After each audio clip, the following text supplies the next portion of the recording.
Chapter 8. Running.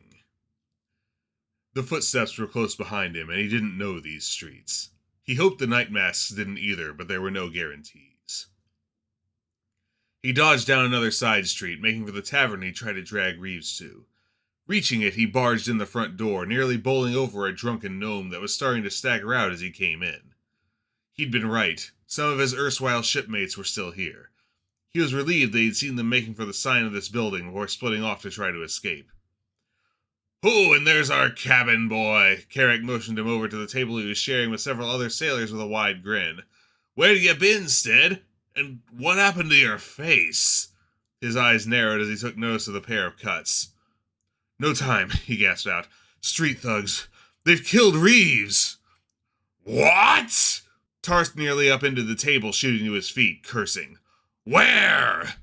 The rest of the crew members in the tavern reached for their weapons as they also stood. "No weapons!" The barkeep's indignant shout was quickly stifled by a look from Tarsk.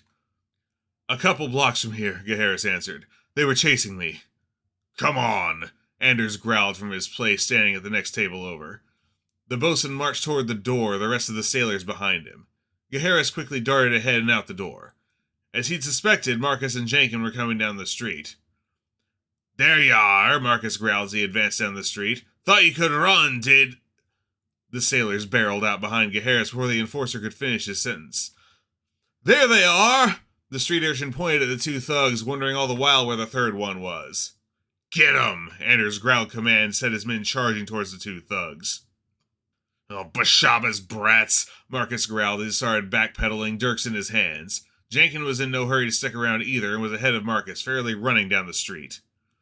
Gaheris wasn't any more eager to stay and watch than they. He took off the other way down the street, trying to put some distance between himself and the fray before the night masks managed to extricate themselves.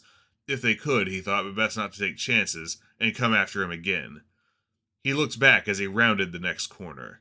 The sailors had caught up with his pursuers. As he glanced back, the third assassin jumped down off of a warehouse roof. Two of the sailors screamed and dropped their weapons, and then the black-clad figure was upon them. Gaheris didn't stay to discover the outcome. It was past midnight before he managed to find what he needed in the caravan yards.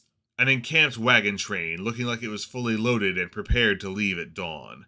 The pair of guards were almost comically inattentive, and it was with ease that Gaheris stole his way into the small caravan's ranks and found a place to bed down between some bales of cloth.